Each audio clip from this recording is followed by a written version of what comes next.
महात्मा फुले संमेलनामध्ये आपणा सर्वांचं असावे।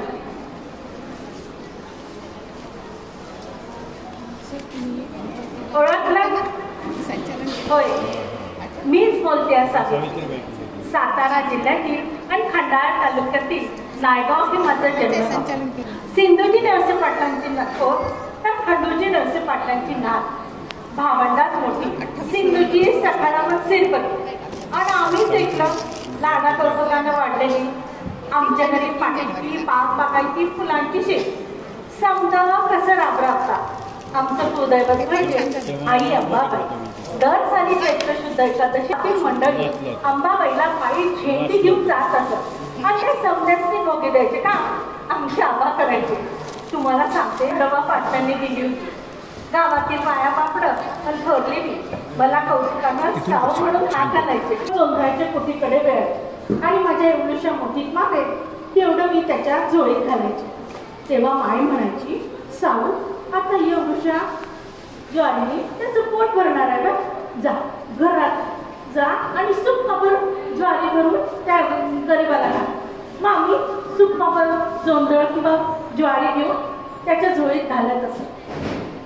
आमच्या घरी पेशवाईपासूनच पाटीलकीचा मान होता, तरी सुद्धी घरची आणि माळावरची कामं करावी लागायची। घरी पाहुण्यांचा राबराबता, येणारा जाणारा तंटा पखेडा हे समजा आमच्या आम्हाला बघावं लागायचं आणि समजा आमच्या नजरेत कसं बरं सुद्धा आमची बी साऱ्याच गोष्टी जुळवत असायची। तेव्हा माय म्हणायची, आपली साऊ एखाद्या राजाची राणी शोधून त्याच्याशी गुन्ह्याचा संसार करेल। तेव्हा बाई आम्हाला लाजच वाटायची। मी 7-8 वर्षाची होत नाही तर आमच्या मायनं चुलीवर भाकऱ्या भाजायला शिकवल्या।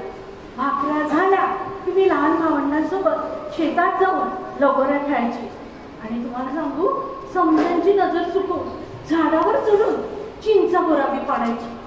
तेव्हा मात्र माय यायची, साऊ आता तू काय लहान राहिलीस झाडावर चढून चिंचा बोरा पाडायला, चल खाली पाटल्याची पोर तू, लोक काय म्हणतील, आता 1-2 वर्षात लगीन करायचंय, उतर उतर म्हणते ना, चल चल घराकडे। खरंच पोरी माईची जात कशी भरभर वाटते ते काय खोटं नाही। आता 7-8 वर्षाच्या पोरीला काय कळतं, पण एवढ्याशा पोरीचं लगीन करते कुठे ठाऊक होतं। आता लगीन करायचं तर आम्हाला असं घराणं पाहिजे का नाही।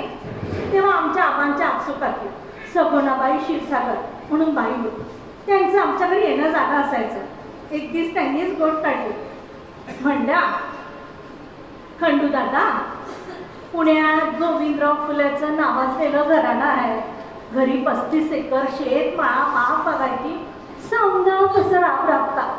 पोरगबी शिकलं सवरलं असं हुशार आहे, ज्योतिबा त्याचं नाव। आणि एक सांगू, आपल्या साऊ आणि अंगाने बी चांगलं धट्टा कट्टा, दोघांची बी जोडी चांगली शोभत दिसेल बरं। जा आजवर परकर पोलक्यातली मी अवजड काठा पदराचं लुगडं घालून डोक्यावर पदर घेऊन मान खाली घालून बसली। काय बोलावं काय करावं काय बी सुचेना, पण आमच्या मायनं आधीच सुचवणी आमची करून घेतली होती। तरी सुद्धी जीवात कालवा कालव, वाटात थरथरली होती। बस्सा पाण्याचा कार्यक्रम आठवला आणि या भरकन मास्करात धावत गेली। तोच समजांनी हसण्याचा आवाज कामी पडला। आमच्या आबा म्हणले, खंडोबा तुमची पोर लई कोणाची, अव नक्षत्रावाणी रूप तिचं, असली पोर आम्ही सून म्हणून पत्करतो, वाढवा तिचं कुकू। आमच्या आबांना तर गगनाच ठेवणं झालं। खास पुरणपोळीचा बेत केला गेला आणि मोर त्याची सुपारी फुटली। काय करावं काय बी कळेना, पण एवढ्यातच ज्याच्या संग समजा आयुष्य काढायचं तर आपल्या घरी कसं असेल या कल्पनेनीच मन शांतलं होतं। थोडी भीती होती पण मन कसं हरपून गेलं होतं। पण एवढ्यातच आई बापाला सोडून जावं लागणार म्हणून वाईटही वाटत होतं। खरंच पोरी माईची जीत असंच असतं बघा, एका डोळ्यात आसू घेऊन जगायचं आणि दुसऱ्या डोळ्यात हसू घेऊन जगायचं। मग महिन्याभरात आमचं थाटामाटात लगीन झालं। ते साल होतं 1840चं। पण लग्नानंतर मात्र आमच्या शेटजींच्या आमच्या ज्योतिरावांना आम्ही प्रेमाने शेटजी म्हणून हाक करत होतो. त्यांच्या शिक्षणात खंड पडला. पिढीवर कुणी काढून कामन घट होता. त्यानं कांगोबा केलं की शिक्षणाचा अधिकार सप्तपट ब्राह्मणाचा, शूद्रांना शिक्षण देणं आणि घेणं म्हणजे पापाचं धनी होणं. धर्म बुडाला, धर्म बुडाला असे म्हणत 400 पाहुण्यांना गोळा केला आणि ताबा फोडला. आमच्या ज्योतिरावांच्या हातात पाटी पेन्सिल ऐवजी कुदळ पावडं आलं आणि ते मळ्यात जाऊन राहू लागले. त्यांचे ते हाल मात्र आमच्या आत्या सगळं क्षीरसागरांना बघवलं. त्यांनी पुन्हा कलेक्टर साहेबांकडनं परमिशन काढली आणि आमच्या ज्योतिरावांचे शिक्षण पुन्हा सुरू झाले. आमचे ज्योतिराव जात्याच हुशार. शाळेतील पुस्तकं घरी आणून रातभर वाचे. त्याच्यातील कथा आम्हाला पण सांगू. पण आम्ही मात्र नको नको ते प्रश्न विचारून आमच्या ज्योतिरावांना अगदी भांडावून सोडत होतो. आमच्या ज्योतिरावांचे मैत्र पावेकर, परांजपे जातीने ब्राह्मण, पण जुन्या चालीरीती, अस्पृश्यता, कर्मकांड यावर मात्र तावातावाने बोलत. त्यात चर्चेत मला सुद्धा सहभागी करून घेतले. त्यामुळे की काय माझ्या जाणीवा जागृत आणि प्रगल्भ झालेल्या होत्या. आम्हाला खरी प्रेरणा होती की आमच्या शेटजींची, ज्योतिराव त्यांची तपस्या आता कामाला आली. जयाची मुळे मी कविता रचिते, जयाची कृपे ब्रह्म आनंद चित्ते, जयाने दिली बुद्धी सावित्रीला, प्रणाम करीन येथे ज्योतिबाला. तुम्ही विचारा हा प्रणाम कशासाठी? पती परमेश्वर म्हणून की स्त्रीने त्याचा दासत्वाचा स्वीकार केला म्हणून? पण खरं सांगू, गोविंदराव फुले म्हणजे माझे सासरे. त्यांच्या घराण्याची सुनवण्यापूर्वी मी सर्वसामान्य तुमच्यातीलच एक महिला होती. पण ज्योतिरावांची जीवनगाठ पक्की झाल्यावर त्यांच्या विचारातील उदात्तता, मानवतावाद, नवविचार मनोमन जाणवू लागलं. थॉमस पेन यांच्यासारखी पुस्तके लिहावी एवढी विद्वत्ता त्यांच्याकडे निश्चितच होती. एक दिवस मात्र प्रहर झाला. आमच्या ज्योतिरावांना कोणीतरी डिवचलं होतं. पिंजऱ्यातील बंदिस्त वाघाला डिवचावं तसं. मी नेहमीप्रमाणेच त्यांची वाट पाहत बसले. तर ज्योतिराव तेवढ्यात आले आणि या भटाकांनी धर्माच्या नावाखाली केवळ विचार चालवला आहे. लग्नासारखा पवित्र कार्य शूद्रांना ही लेखनाचा, कमी लेखनाचा गुणात्मक प्रकार आधी किती दिवस घ्यायचा? नाही नाही नाही, याला वेळीच पैबंद घातल्याशिवाय हा ज्योती राहणार नाही. अरे ज्यांच्या मनात करुणा ममता समतावे ही कसली भूदेव आमचा सामाजिक दर्जा ठरवणार कोण? पुढे अधिकार दिले त्यांना. हे सगळं ऐकलं आणि मी काहीतरी अनिष्ट घडलं हे निश्चित. पण काय झालं कळत नव्हतं.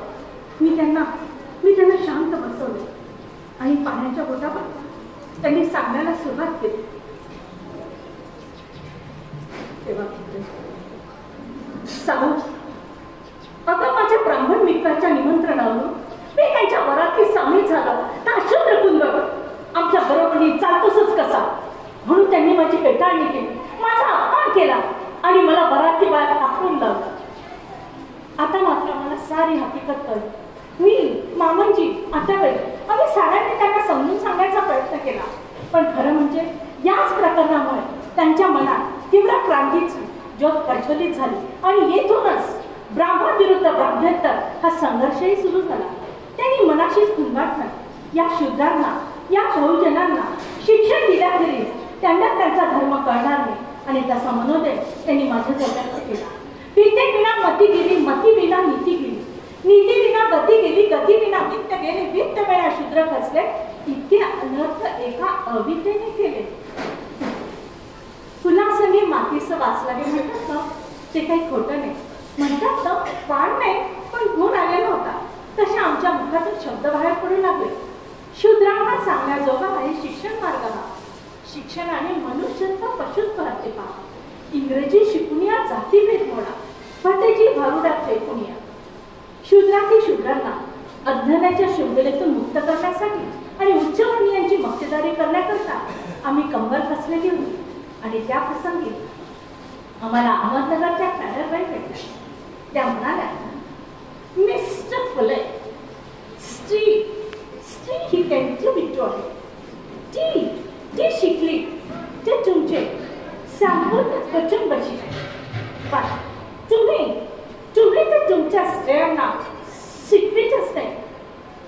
तुमच्या रूपाने इंडियन मनुष्य स्त्रिया करता स्कूल काढतो ही फारच अभिमानाची गोष्ट आहे. तुम्ही ही सुरुवात तुमची पत्नी सावित्रीपासून करा. ती हुशार सज्ञान आहे आणि मग इतर स्त्रिया आणि खरंच त्यांनी त्यांचं म्हणणं ऐकलं आणि असंच केलं. पुण्यात आल्या त्यांनी ज्योतिरावांना शिक्षणाचं साहित्य दिलं. आमच्या पाठीवरून हात फिरवला आणि आमच्या शिक्षणाला सुरुवात झाली. मनात शिक्षणाची गोडी होतीच. अक्षरांची ओळख पडता पडता मानवी दुःखांची, त्यांच्या आव्हानांची, अशिक्षित स्त्रीचं जगणं किती लाजीरवाण असतं त्याची जाणीव झालेली होती. आणि म्हणूनच आम्हाला रात्री झोप येईपर्यंत ज्योतिराव आमच्याकडनं पाठ करून घ्यायचे. कालची साऊ, आजची सावित्री आणि उद्याच्या सावित्री होणार होत्या. इंग्रजी, गणित, व्याकरण, वजाबाई एकामागून एक विषय मागे पडत गेले आणि 1847 साली आम्ही नॉर्मल स्कूलची परीक्षा देऊन आमच्या शिक्षणाला विराम दिला. आणि ज्योतिरावांनी 1 जुलै 1848 रोजी अण्णासाहेब भिडेंच्या वाड्यात पहिली मुलींची शाळा सुरू केली. ही गोष्ट सनातनांच्या कानावरली आणि एकच गजब, धर्म बुडाला, धर्म बुडाला. अरे स्त्रियांच्या शिक्षणाने कुठे प्रगती होणार आहे का? उलट महाभयंकर असे अनर्थ ओढवतील. त्या स्वैराचार्य म्हणतील ना स्त्री स्वातंत्र्य तुमच्या सातपट्या नरकात जातील. छी छी छी छी, काही बेबंदशाही, काय अंधाधुंदपणा. अरे त्या गोऱ्या लोकांचे नुसतं अनुकरण करून पाहतात. छी, अशी मुक्ताफळ उधळल्या जाऊ लागली. पण एकदा समाजसेवेचे कंकण मांडलेल्यांना कसली आली आहे मग?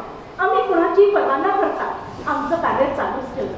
मी देखील अहमदनगरला जाऊन पुन्हा 3 जुलै 1850 रोजी दुसरी शाळा काढली आणि त्यावर त्यांचे मित्र विष्णुपंत थत्ते यांची नेमणूक केली. येथे सनातनांच्या पोटात पोटशे उठले. कारण विष्णुपंत थत्ते आणि ज्योतिरावांची मैत्री त्यांना मुळात पसंतच नव्हती. त्यांनी थत्त्यांना त्रास द्यायला सुरुवात केली आणि जातीवाद हाकलून लावण्याच्या धमक्या दिल्या. या प्रकाराला पंतोजी घाबरले आणि रणांगण सोडून पळून गेले. आता 2 शाळा एकट्याने चालवायच्या कशा या विचारात ज्योतिराव होते. मला त्यांच्या मनातील घालमेल कळली आणि मी मनाशीच निश्चय केला की काही झालं तरी स्त्रियांचं शिक्षण असं अर्धवट राहायला नव्हतं. आणि मी माझ्या मनातील ठाम निश्चय ज्योतिरावांपुढे मांडला. शेठजी, उद्यापासून मी शाळेत शिकवायला जाईल. ज्योतिरावांना क्षणभर आश्चर्य वाटलं पण मी माझा निश्चय ठाम ठेवला. पण मलाही माहिती होतं मी सनातनांच्या बर्मावर भाव घालते, त्यांच्या सत्तेला सुरुंग लावते आणि मी कुणाची पर्वा न करता दुसऱ्या दिवशीपासून अण्णासाहेब भिडेंच्या वाड्यात जाऊ लागले. आता तर एकच घर जाऊन त्यांची चळकायची आत मस्तकात गेली आणि झालं. मी जशी शाळेत निघाली तसंच, अरे ही बघा ही माळ्याची बायको, मग ही सुधारणेचा स्त्री शिक्षणाचा आव्हान ते धर्मपूर्वी सत्वी, हिला दगड धोंड्याने खेचूनच मारायला पाहिजे. अहो दत्तोजी, नुसतं दगड धोंड्याने खेचून काय करणार? त्यापेक्षा असे करा, मी म्हणतो थांबा मला आठवू द्या. मी म्हणतो नुसतं दगड धोंड्याने काय मारतात ते बघा. तिथे विष्ठा पडली आहे, शेण पडलंय. तिच्या तोंडाला शेण थांबा आणि नाहीतर विष्ठाच फेका तिच्या अंगावर. दळभाद्री की दळभाद्री आणि चालली आपली मड्डम व्हायला.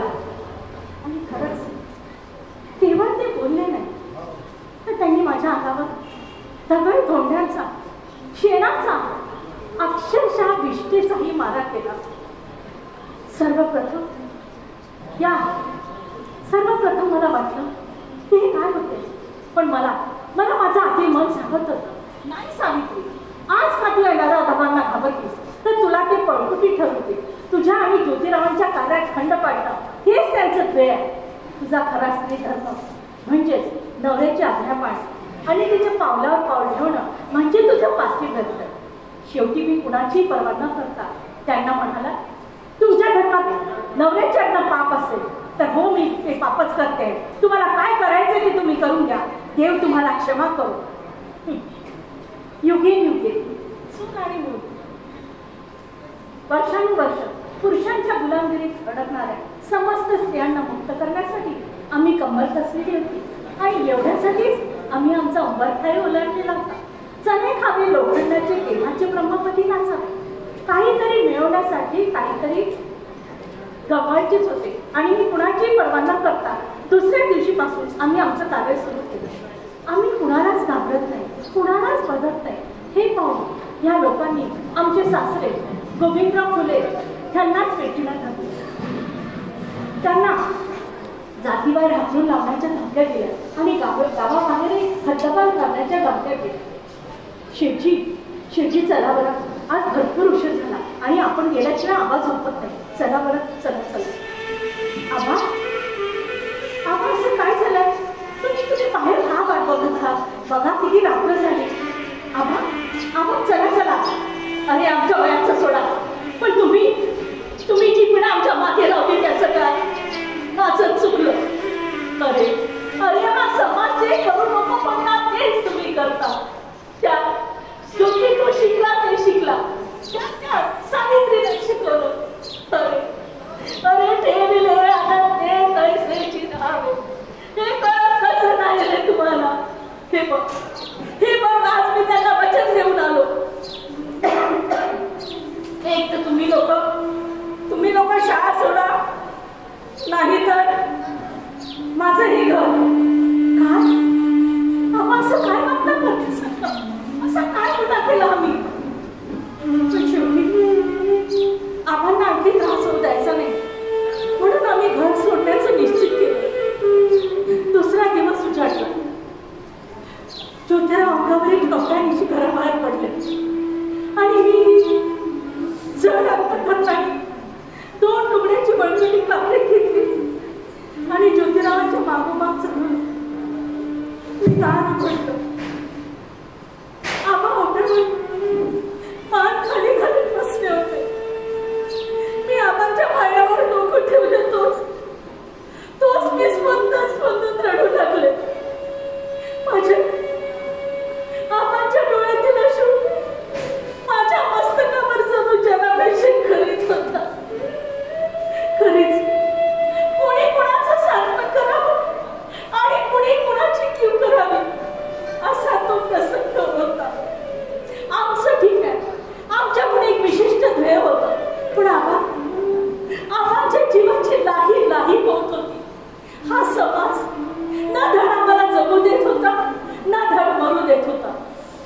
शेवटी मी मात्र विधा मनस्थितीत पतीच्या आज्ञेसाठी मला पितृतुल्य सासऱ्यांना सोडून जावं लागत होतं. शेवटी मी आबांना शेवटचा नमस्कार केला आणि ज्योतिरावांच्या मागोमाग चालू लागले. अशा परिस्थितीत आमच्या मदतीला धावून आले ते उस्मान शेख आणि फातिमा शेख. त्या प्रसंगी ते म्हणाले, बहन जी, आप लोग दुनिया का भला करते हो, मगर ये लोग आपकी बुराई, आपका भगवान हो या हमारा हालात है. आप जैसे नेक इंसान का बुरा कैसे करेगा? न तुम हिंदू हो न हम मुसलमान, अरे इंसान है हम, और इसी इंसानियत के नाते हम सब एक है. डरो मत, आज से हमारा घर बार कपड़े लगते सब कुछ आप ही का है. न कुठे धर्म अडवाला, न कुठे जात अडवली, केवळ माणुसकी आणि मानवतावाद एवढंच आमच्या कामात आहे. त्यानंतर काही दिवसांनी परिस्थिती पूर्ववत झाली. त्या दिवसातही आमचं ज्ञानदानाचं कार्य मात्र सुरूच होतं. त्यानंतर पूर्ववत परिस्थिती आल्यावर ज्योतिरावांनी पुन्हा शाळा काढण्याचे ठरवले, तर कुणी शाळेत आपल्या मुलांना पाठवायला तयार होत नव्हतं. म्हणून राणबा बहार आणि लबुजीमा यांनी ज्योतिरावांनी त्यांच्या मुलांना शिक्षणाचे धडे दिले आणि पुन्हा एकदा शाळा सुरुवात झाली. काम बराच सोडलेला होता. ज्योतिरावांचे कार्य भरपूर झालेले होते आणि ज्योतिरावांचे कार्य बघून इंग्रज आंदोलनातील जॉन वॉर्डर यांनी ज्योतिरावांचा सन्मान करण्याचे ठरवले. त्यांनी स्त्री शिक्षणाचा आद्यजनक ही पदवी देऊन त्यांना सन्मानित केले. पुन्हा ऑब्झर्वर या वृत्तपत्राने देखील ज्योतिरावांच्या कार्याची दखल घेतली. इतकेच नव्हे तर त्यांना आता राजमान्यता देखील प्राप्त व्हायला लागली. पुण्यातील विश्रामगाव राजवाड्यात भव्य गौरव समारंभ आयोजित केला आणि मेजर केंडी यांनी शाल श्रीफळ देऊन त्यांचा सन्मान करण्यात आला। इथे सनातनांच्या पोटात पोषे उठले। हा शाल आणि श्रीफळ देण्याचा प्रकार केवळ पुण्यातील संस्कृत पंडितांचाच आहे, पण त्यांना कुठे माहिती की आपल्या ज्योतिरावांचं कार्य कितीतरी उच्च कोटीचं होतं। त्यानंतर काळ पुढे सरकत गेला। 1864 मध्ये आमच्या सगुणा आत्याच्या निधनानंतर आमच्या आबांचंही निधन झालं। इतरांनी सुतक पाळलं नाही, पण आबांच्या स्मरणार्थ आम्ही आंधळ्या कांबळ्यांना अन्नदान केलं, लहान मुलींना पाट्या पेन्सिलं दिल्या। अशा कितीतरी परंपरागत रूढींना आम्ही फाटा दिला। एवढेच नव्हे तर केश बापा सतीप्रथेविरुद्ध बंड पुकारले। याहीपेक्षा पुढे जाऊ जेव्हा काशीबाई नावाची ब्राह्मण विधवा तरुणी जीव द्यायला निघाली, तेव्हा आम्हीच तिला अडवलं, तिचं बाळपण संगोपन केलं आणि तिच्या यशवंत नावाच्या बाळाला आम्हीच दत्तक घेतला। काळ पुढे सरकत होता। गरिबांना प्यायला पाणी नाही, अंगावर द्यायला वस्तू नाही, पण घुटभर पाण्यासाठी पळपळ फटकायला लावणारी जनता स्वतःला भुदेव म्हणतात। म्हातारे कोतारे त्यांचं कपाटीला खेळलेलं फळ बघितलं की आमचा जीव धीर तुटायचा। पाणी वाढा हो मायबाप अशी आर्तहाखाली ती आमच्या जीवाची लाही व्हायची। आम्ही कुणाचाही विचारला न करता आमच्या घरचीच हक्काची विहीर त्या साऱ्यांसाठी खुली केली। ते झालं होतं 1867। काळ बराच पुढे चाललेला गेला होता आणि इतकं सर्व कार्य करता ज्योतिरावांची तब्येतही खंगत चाललेली होती आणि त्यांना आता शेवटच्या धक्क्याची जाणीवही झालेली होती आणि म्हणूनच त्यांनी गावोगावी आपले निरोप पाठवले आणि आलेल्या कार्यकर्त्यांना ते म्हणाले, बंधूंनो या बसा। हे बघा, आता आपण भरपूर कार्य केले, जे काही कार्य केलं त्याचं फळ येत्या 50 वर्षांत निश्चित मिळेल हो। पण तुम्हाला सांगतो, तुम्ही पेशवाई जसे जगत आहात तसे न जगता वाघाप्रमाणे जगा, कुणाप्रमाणे कसायापुढे मान झुकवू नका।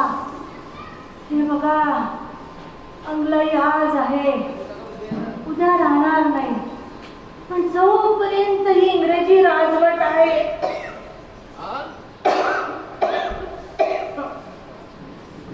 तोपर्यंत या साऱ्या शूद्रांना बहुजनांना शिक्षण द्या। शिक्षण ही वाघेचं दूध असतं, त्यामुळे सर्वांना शिक्षण द्या। आणि हे बघा, साऊनी भरपूर कार्य केले तुमच्या सोबत मिळून आणि तिच्यामुळेच मी हे सारं करू शकलो। पण नंतर तुम्हाला तिचं कार्य करायचं आहे, त्यामुळे तुम्ही सोबत मिळून मिसळून कार्य करा। आता हे बघा, तुम्ही थोडं ते पडवीत बसा, आम्हाला थोडं सावित्री सोबत बोलायचं आहे। बसा तुम्ही। साहू या। हे बघा, आता आम्ही जे सांगतो ते अगदी नीट ऐका बरं का। हे कार्य आता तुम्हाला नेटाने चालवायचं आहे, त्यामुळे ते आपली मंडळी आहेच, आपले एकनाथजी, धोंडीराम तुमच्यासोबत आहात, आपले भावेकर, परांजपे हे सगळे आहेतच, पण तुम्हाला त्यांचा कांदा बनायचा। एक सांगू, आणि यशवंताला आमची उणीव भासू देऊ नका, त्याला खूप मोठं करा, त्याला शिकवा। आणि एक शेवटचं, आम्ही मृत्यूपत्र तयार ठेवलेलं आहे, त्यामध्ये सगळं लिहून ठेवलेलंच आहे, तुम्हाला माहीतच आहे। पण पुन्हा एकदा सांगतो, आमच्या मृत्यूच्या वेळी ते महादजी त्यांना येऊ द्यायचं नाही. त्यांनी आम्हाला फार त्रास दिलेला आहे. सनातनांचा त्रास आम्हाला सहन झाला, पण घरचे जेव्हा त्रास देतात ना ते सहन होत नाही. आणि एक कथा पुन्हा शेवटचं, आम्ही तुम्हाला बघायला आलो तेव्हा तुम्ही एक छानशी कविता म्हटली की आम्हाला म्हणून दाखवा, पुन्हा आम्ही त्रास देणार नाही. या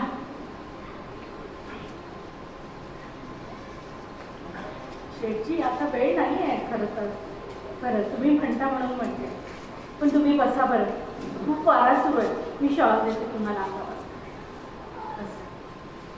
मी पाय चिपते, अंग दुखतं ना तुमचं खूप. माझे जीवन सार्थक झाले, माझे जीवन सार्थक झाले, माझे दारी ज्योतिबाले, माझे दारी ज्योतिबाले,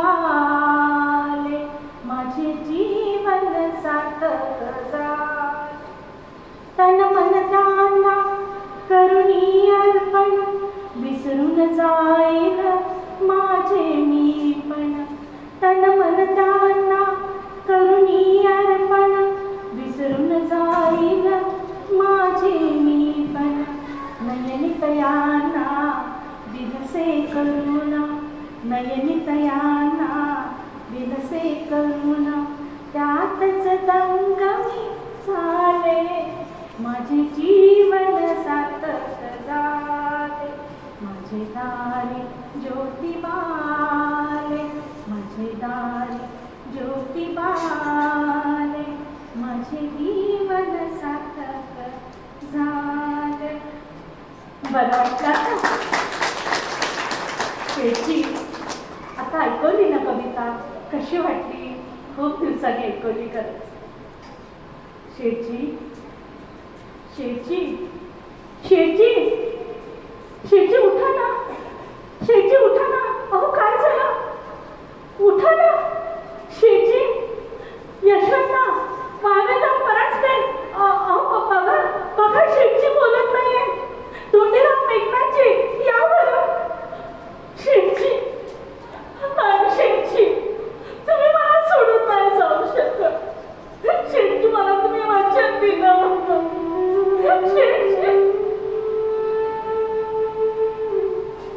शेठजी नाही, तुम्ही मला म्हटलं होतं ज्योतिबाची सावली सावित्री मावली असं आपलं समीकरण आहे. एका बाजूच्या दोन नाणे, एका नाण्याच्या दोन बाजू आहे आपण. शेठजी नाही, शेठजी नाही. या डोलाला कसा सापडणार शेठजी?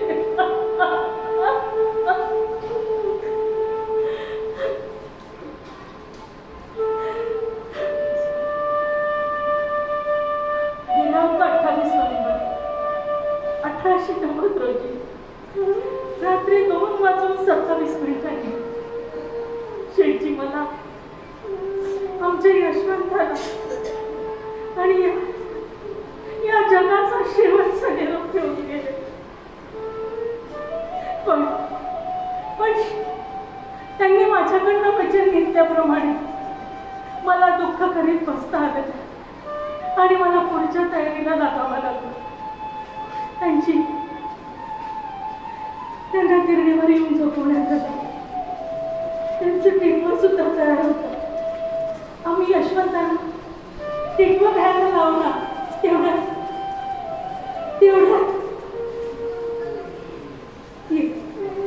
यशवंत आभारांना बसतात आणि ते उचलले. यशवंत टिकवं उचलणार तेवढ्यातच,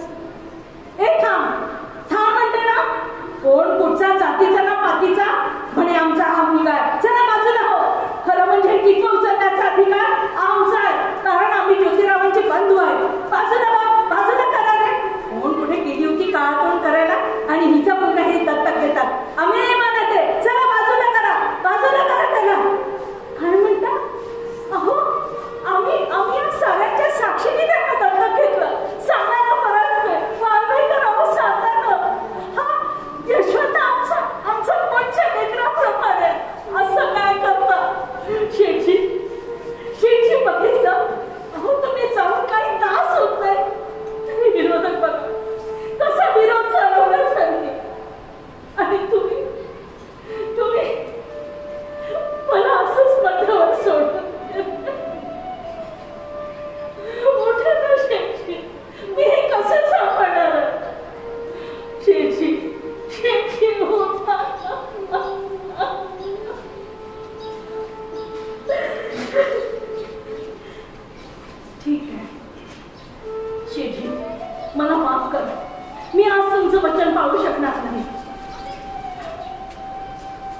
यशवंताला किटवा उचलण्याचा अधिकार नाही? ठीक आहे, ठीक आहे महादजी, मी आज कुणाही समोर काहीच बोलणार नव्हते, पण तुम्ही बोलण्याला मला भाग पडलं. तुम्हाला खरं तर इथे येण्याचा अधिकारही नव्हता. शेठजींनी तसं मृत्यूपत्रात लिहून ठेवलं, पण तुम्ही मला बोलण्याला भाग पाडता. तुम्हाला त्यांच्या तिरडीला आणि त्यांच्या किटवाला स्पर्श देखील करता येत नाही. अरे जिवंतपणे झाले तेवढे खिंडवणे पुरे नाही का की मेल्यावर सुखाने निरोप द्यायचं जणू या विरोधकांनी ठरवलंच होतं. पण नाही, आज मी ते सारांसोबत एक गोष्ट सांगणार आहे.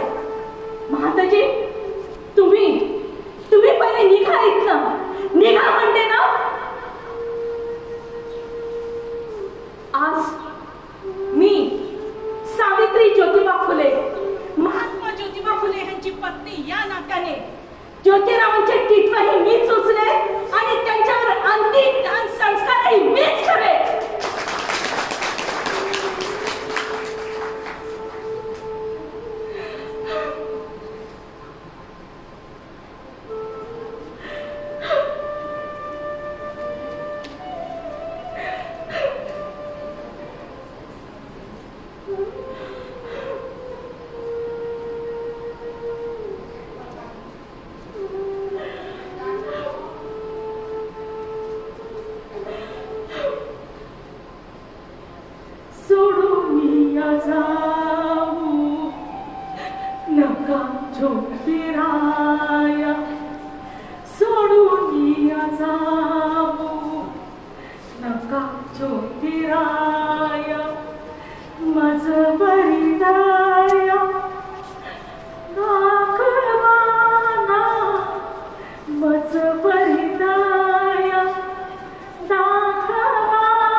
बहुजनांचा हा महात्मा आपल्या अंतिम प्रवासाला निघालेला. ती त्याप्रमाणे आपल्या लेकरांवर अपार माया करणारे असं